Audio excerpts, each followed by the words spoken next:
Hello students, देखिए आज हम क्लास 10th में नेक्स्ट चैप्टर आपका नंबर 2 यानी बहुपद के बारे में चर्चा करेंगे। सबसे पहले हम जानते हैं कि आखिर बहुपद क्या होता है, इसकी डेफिनेशन के बारे में। देखिए, बहुपद कुछ नाम से भी पता चलता है, लेकिन नाम एक संक्षिप्त होता है। ठीक, कई लोग समझते हैं कि बहु यानी कि बहुत सारे पद, जिसमें बहुत सारे पद होते हैं उसे हम बहुपद कहते हैं। कई लोग इस प्रकार से परिभाषा निकाल लेते हैं, लेकिन देखिए नाम में सब कुछ नहीं होता है। कुछ चीज़ें ऐसी होती हैं जो नाम से शो नहीं की जा सकती। तो डेफिनेशन क्या है इसकी? बहुपद एक ऐसा व्यंजक होता है जिसमें प्रत्येक पद में चर की घात कैसी हो? पूर्णांक हो। पूर्णांक नहीं, पूर्ण संख्या।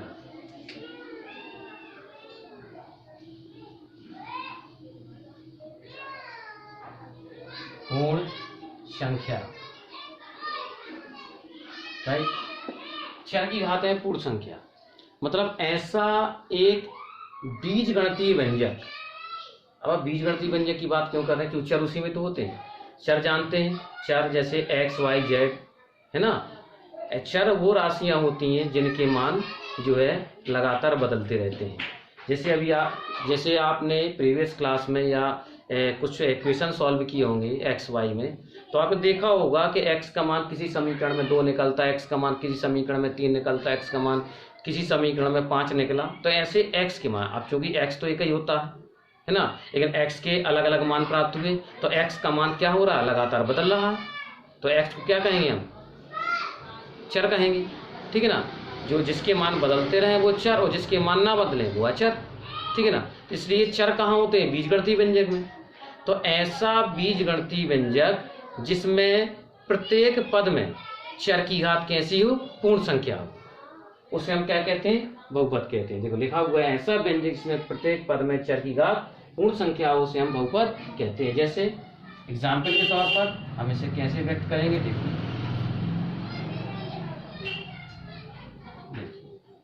समझने की आप लोग कोशिश करें। जैसे हम लिख दिया 5x³ plus 2x² plus 7x+2। देखिए, ये एक हमने आपका बीजगणितीय व्यंजक दिया। इसमें प्रत्येक पद में चर की घात देखिए। यहाँ चर कौन है? x। तो x पे घात कितनी है? 3। देखिए, पूर्ण संख्या के बारे में आप जानते हैं, थोड़ा सा हम पूर्ण संख्याओं के बारे में पहले बताएं कि हो सकता है आपको पूर्ण संख्या ना पता हो तो दिक्कत हो जाएगी आपको समझने में। तो पूर्ण संख्या क्या होती है? देखिए, हालांकि कई लोग इसको जानते भी होंगे, लेकिन पूर्ण संख्या 0 से स्टार्ट होती है, और 0 को छोड़ के सभी पूर्ण संख्या कैसी होती है? धनात्मक होती है। 1 2 3 4 5, इस प्रकार से ये पूर्ण संख्या आपकी कहाँ तक जाएंगी? अनंत तक जाएंगी। 0 नाइदर पॉजिटिव नॉर नेगेटिव, 0 ना तो धन का होता है ना ही ऋण का होता है। तो 0 को छोटे सारे पूर्ण संख्या आपकी धनात्मक होती हैं। तो देखिए, इसमें x की अक्षर की घात x की घात देखिए 3 पूर्ण संख्या है। यह अक्षर है x की घात देखिए 2 पूर्ण संख्या है। यहाँ अक्षर x पे घात कितनी मानी जाती है? 1। जहाँ घात कुछ ना हो तो देखिए 1 भी पूर्ण संख्या है। अब देखिए यहाँ पर चर नहीं है, राइट। जहाँ चर नहीं होता वहाँ चर की घात कितनी होती है? 0। तो यहाँ पर चर की घात कितनी मानी जाएगी? 0 मानी जाएगी, राइट। तो 0 भी क्या है? आपकी पूर्ण संख्या। तो यहाँ प्रत्येक पद, कितने पद दिए? 1 2 3 4। तो इस पद में भी चर की घात पूर्ण संख्या है, इसमें भी पूर्ण संख्या, इसमें भी पूर्ण संख्या, और इसमें भी पूर्ण संख्या। इसलिए इसको क्या कहेंगे आप? बहुपद कहेंगे। तो बहुपद एक ऐसा व्यंजक होता है जिसमें प्रत्येक पद में चर की घात कैसी हो? पूर्ण संख्या हो, ठीक है। अब देखिए बहुपद के प्रकार।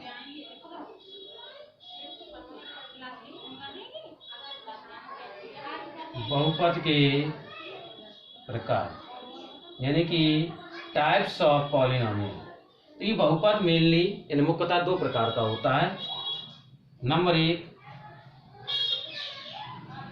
पदों के अनुसार।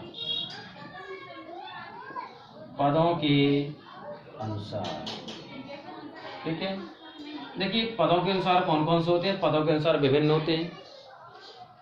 जिस बहुपद में केवल एक पद होता है उसे एक पदी बहुपद कहते हैं, राइट।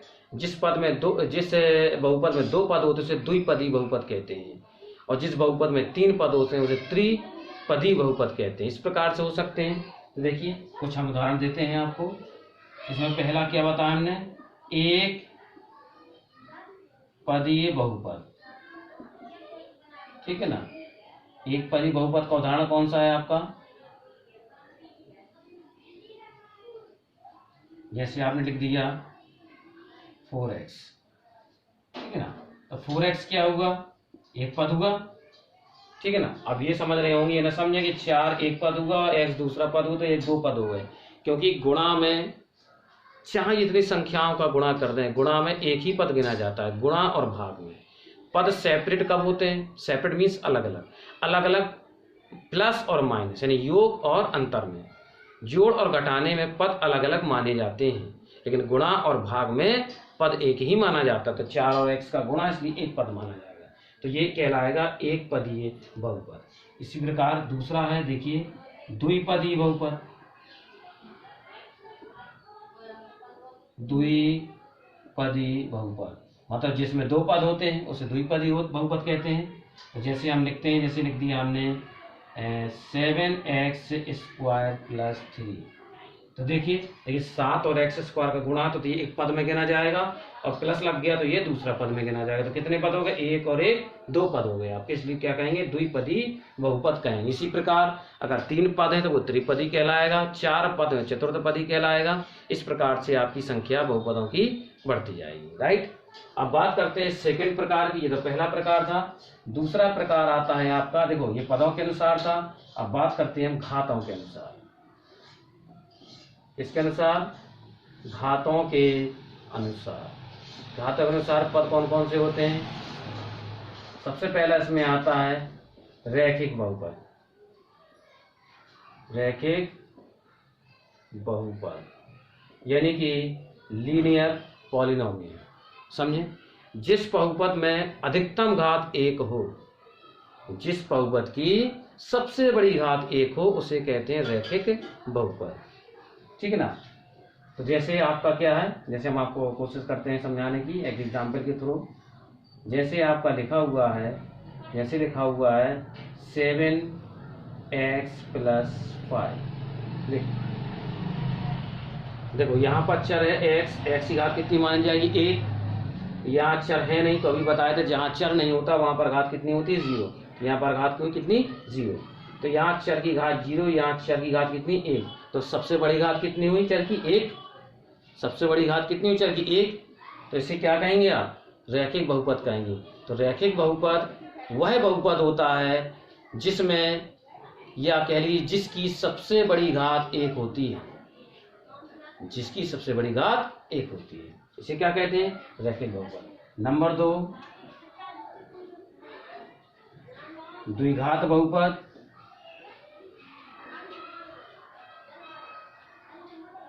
यानी कि क्वाड्रेटिक पॉलिनोमियल, नाम ही से पता चल रहा, द्वि। जिस बहुपद की अधिकतम घात 2 हो उसे कहते हैं द्विघात बहुपद। देखिए अधिकतम घात 2, जैसे लिखा हुआ है 4x square plus 3x plus 1।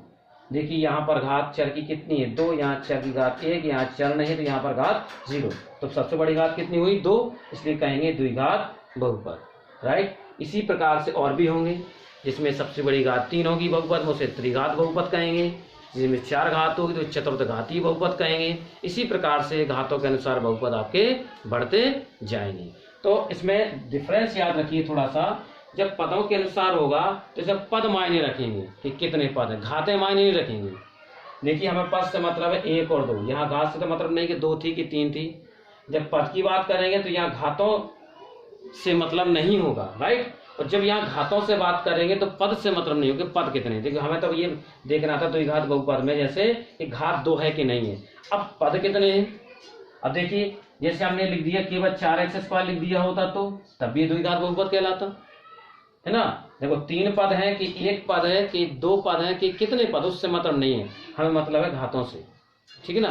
तो इसमें घातें मायने रखती हैं और इसमें पद मायने रखती हैं। इसी प्रकार से तो इनको थोड़ा सा विस्तार रूप में जब आप अपनी कॉपी पर लिखें तो इसको विस्तार रूप में आप लिख लें। रैखिक बहुपद जैसे लिखेंगे तो कैसे लिखेंगे, वह बहुपद जिसकी अधिकतम घात एक होती है उसे रैखिक बहुपद कहते हैं। इस प्रकार से आप लिख सकते हैं। ठीक है, 2 3 आप रैखिक है, द्विघात है, त्रिघात है, 2 3 आप नोट कर लीजिएगा, घातों के अनुसार भी और पदों के अनुसार भी। इस प्रकार से आप इसका ये बहुपद की थोड़ी सी हमने चर्चा की। ठीक है, ये बहुपद क्या होता है और बहुपद के क्या प्रकार होते हैं।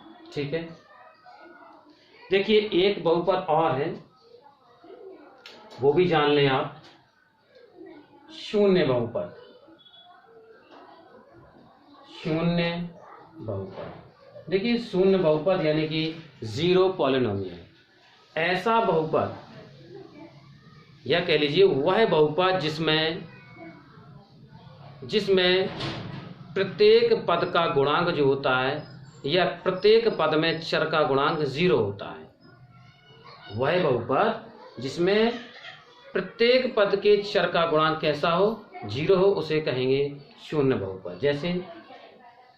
जैसे लिखा हुआ है आपका 0x² प्लस 0x, ठीक है ना, प्लस 0 × 6।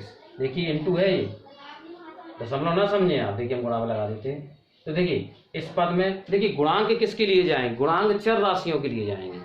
तो यह देखिए चर राशि गुणांक कितना है, 0। इस पद में भी चर राशि गुणांक कितना है, 0। और इस पद में भी देखिए यहाँ देख लीजिए, जैसे यहाँ पर 0 लिख रहे हैं हम, ना 6 लिखें। देखिए तो यहाँ पर हमने बताया था आपकी, यहाँ पर चर राशि में x घात 2, यहाँ पर चर राशि में x घात 1, यहाँ चर नहीं है। और जिसमें चर नहीं होता उसमें घात कितनी मानी जाती है, चर की x घात 0, राइट। इस प्रकार से लिख सकते हैं।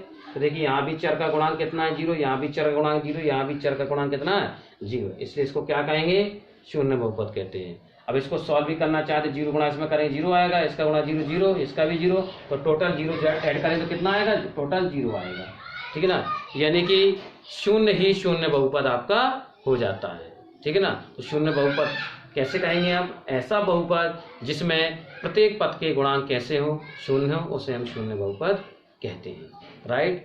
ठीक है, तो आज हमने बहुपद के बारे में थोड़ी सी चर्चा की। ठीक है ना, ठीक है, आज हम फिर अगली वीडियो में फिर आपसे मिलेंगे अगले टॉपिक के साथ। तब तक के लिए धन्यवाद।